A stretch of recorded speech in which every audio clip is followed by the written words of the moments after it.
Hey y'all, welcome back to my channel, or welcome if you're new, and welcome to another What's for Dinner. This is a very special What's for Dinner because I'm going to be sharing with you 3 delicious Thanksgiving sides that you will love. These are family favorites, so I'm going to be sharing that with you. I'm saving the best for last, and Alex is of course going to be here to help me cook. So make sure you stay tuned. This is just in time for Thanksgiving. If you want something new to cook or you want a new recipe, stay tuned because I have you covered. All right, so the first Thanksgiving side dish that I'm going to share with you is the mashed potatoes recipe. So you're gonna need some potatoes. You wanna get the mini ones. You can get the red or the yellow, either one will work. You're gonna need some evaporated milk. You'll need some heavy whipping cream, some kosher salt, some black pepper, sour cream, garlic cloves, butter, and cream cheese. Okay, so the first thing you wanna do is take your mini potatoes and cut them in half.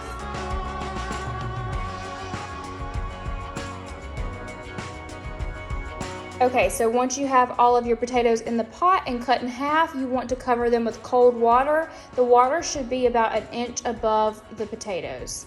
Okay, so you're gonna boil the potatoes for about 10 to 12 minutes until they're about fork tender, I would say. All right, so I lied. You are gonna need a whole stick of butter, so I went ahead and grabbed another one, and then you're gonna need 2 ounces of cream cheese, so we're just gonna cut this off, and you're gonna add this to your already hot pan. All right, our pan is hot, and we're gonna add our cream cheese and our butter. Okay, so now we're gonna add the potatoes back into the pot, and we're gonna mash them into the butter and the cream cheese. Yum.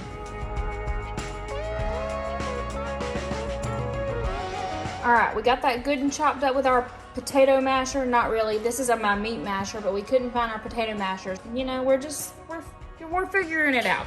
I'm just gonna add in my garlic cloves like that.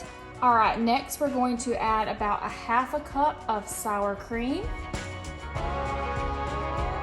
So I also told you another lie about this recipe. You do not need evaporated milk. You probably just want to use half and half or heavy cream. I'm going to use heavy cream, so don't use this. All right, now here is my 1/4 cup of heavy cream. All right, now I'm going to pour in 1 teaspoon of kosher salt, however you want to say it. And then we're just going to add some black pepper. All right, we're gonna stir up our potatoes really good, and they will be done, but we're gonna put them on the stove and let them soften up just a little bit more since they've been sitting here, and you'll be completely done, and they will be delicious, like potatoes you have never had before. The perfect Thanksgiving mashed potatoes. All right, so our mashed potatoes are all done. They are different than your average mashed potatoes. That's why I wanted to share them with you for Thanksgiving. They are a winner, so definitely try them out if you've never tried them like this before. So the reason I kept telling you the wrong stuff for the wrong thing is because we are making all of these recipes in one day. So I've got a lot of ingredients out. It's like an all-day cook with me Thanksgiving edition. So that's why I'm kind of getting myself confused with all the ingredients, but I shared the right ones. And next we are moving on to our next recipe, which also involves potatoes, but not just your average potato. These are going to be sweet potatoes, and we are going to be making sweet potato casserole. All right, so for the sweet potato casserole recipe, you are going to need 4 to 5 large sweet potatoes. You're gonna need some all-purpose flour, sugar, you're gonna need evaporated milk. That's why I got confused on the last recipe. You're gonna need some light brown sugar, some vanilla extract, 3 large eggs, butter, 1/4 cup. You're also gonna need some pecans for the topping, and the butter will be melted. So let's get started. All right, so go ahead and take your sweet potatoes. You'll probably need a little bit of a bigger pot than normal and put them in there.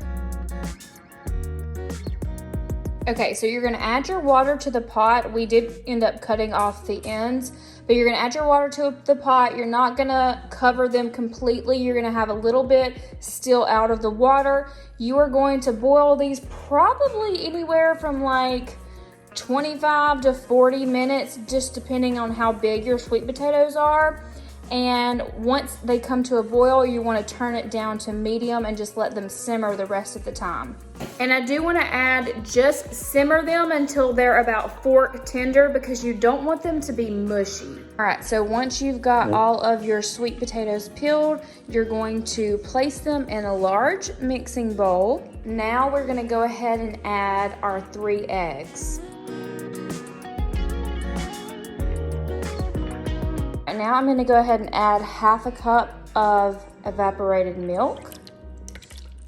Yum.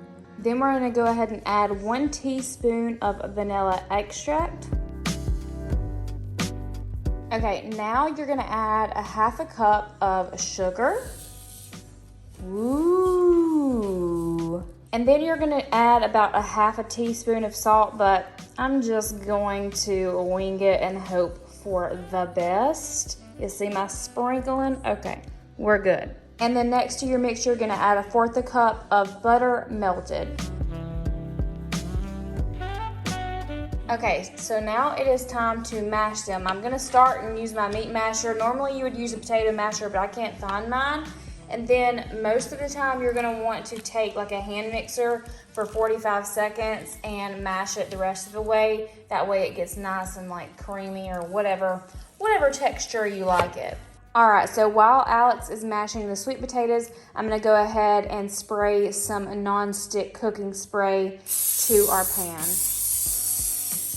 Alex said I didn't do it right, so he's doing it for me. Which I didn't. I really didn't. I was getting it all over the place, so he's fixing us up. All right, we got it mashed up like this, so we're gonna use the mixer for about 45 seconds to smooth it out. All right, go ahead and spread out your mixture once you get it in your pan. You could use a 9x13 or a round pan. It really doesn't matter, but I'm about to show you how we're going to make the topping. Look how good and creamy that looks. All right, so now it's time for us to make the topping. We are going to add in the pecans or pecans, whatever you like to say. We are also going to add in 1 cup of brown sugar, and that is 1 cup of chopped pecans. I actually say pecans, I don't know why I'm saying pecans. So 1 cup of brown sugar also, and then we're gonna add in 1/4 a cup of all-purpose flour. Okay, so then you're gonna add a 1/4 cup of butter, which is half a stick. So you're just gonna actually take a fork and just kind of like chop all of this together, and then you're going to sprinkle it on top of your sweet potato casserole. This is pretty much what it's gonna look like. You're still gonna have those butter chunks in there, but it will melt obviously when it's cooking.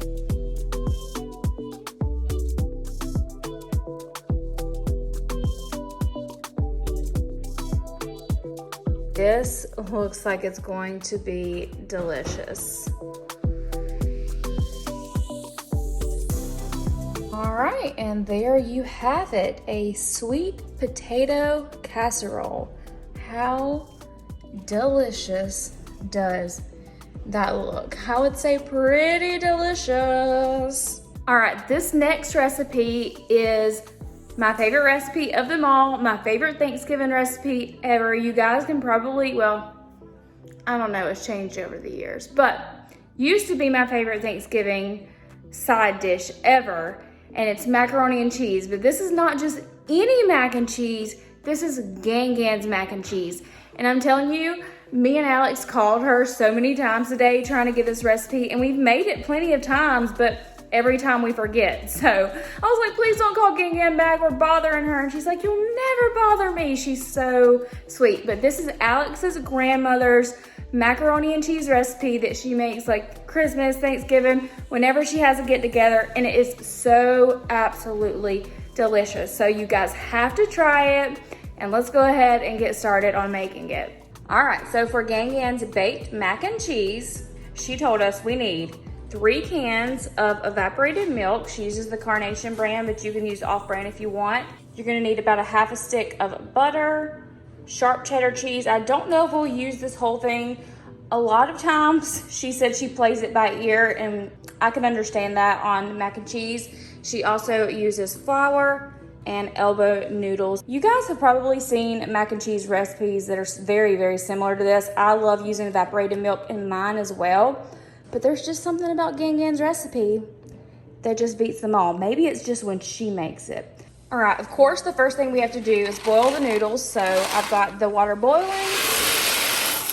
Voila. And while the water is boiling, we're gonna go ahead and turn the oven to 350.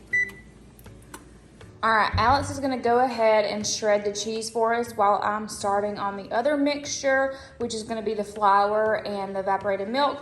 But I will say, we might need more cheese than this, because like Gan Gan said, Grandpa Leroy liked it extra, extra cheesy.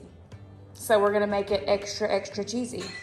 All right, so the first thing you wanna do is add your 1/4 cup of butter or half a stick of butter to your pan. And then we're gonna let that melt, and then we're gonna stir in our flour. Well, I'll probably whisk in the flour.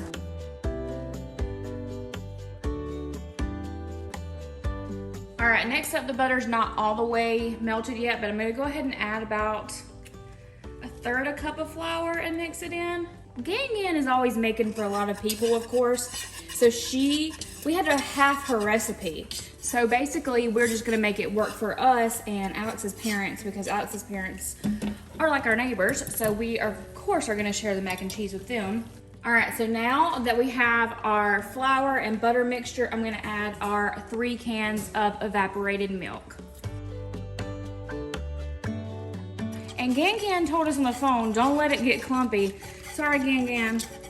I'm trying not to let it get clumpy. So I'm just gonna add 1 can first, and then I'm gonna add the rest, or the other 2, and then we're gonna add in the cheese.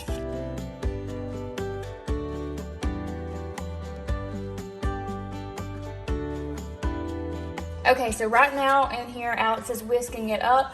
We have about 1/3 cup of all-purpose flour. We also have in here our butter, which is a half a stick, and then 3 cans of the Carnation evaporated milk. And I really do feel like evaporated milk is the key to a rich and velvety mac and cheese. So now we are going to come in and add the cheese. Alex just shredded it all up, so it's freshly shredded cheese, which makes me so excited. That's my favorite.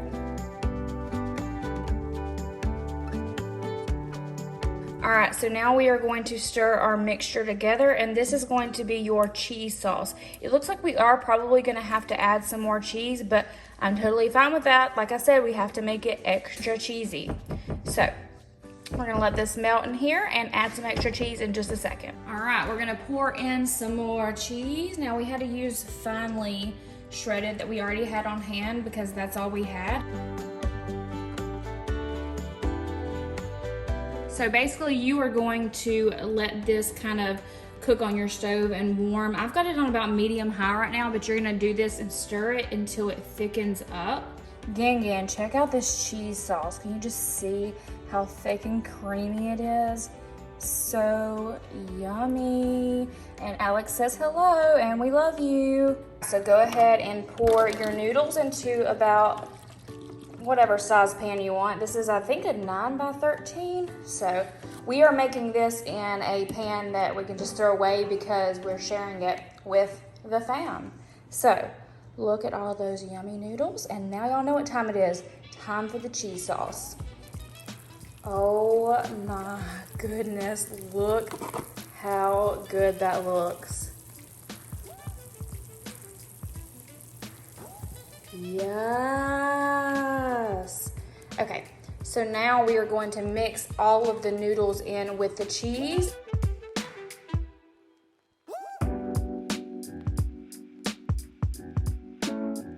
Okay, so it looks nice and cheesy. You don't have to add any more cheese to the top. We're gonna pop it in the oven on 350 until we think it is done. Now, this is all personal preference, so if you like yours to turn a little bit brown, you can leave it in there until then. If you don't like yours brown and you just kind of want it bubbly on top, you can pull it out then. So I'll let you know how long it took for our mac and cheese and how we liked it, and I'll show you the finished product, of course.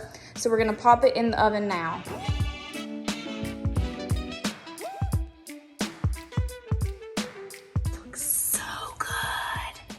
Okay, so we just pulled it out of the oven. We like it to be a little bit brown on the edges, like so. And we cannot wait to dig in. Let me show you what it looks like. Oh my goodness, do y'all see that bite? Who is gonna have the first bite? Is it gonna be me or is it gonna be Alex? Probably Alex, but oh my goodness. I cannot wait until you guys try this. All right guys, thank you so much for watching this video. I hope you enjoyed this What's for Dinner. I know it was a little bit different, but with Thanksgiving coming up, I figured I would share a few of our favorite Thanksgiving side dishes. If you try any of them or take any of them to your family get-togethers, let me know down below in the comments. Let me know if you enjoyed them. And if you're new, subscribe to my channel. I would love to have you here. We do What's for Dinners on my channel every single Sunday, and we have new recipes. Give this video a thumbs up if you enjoyed it, and I will see you guys in my next one. Bye.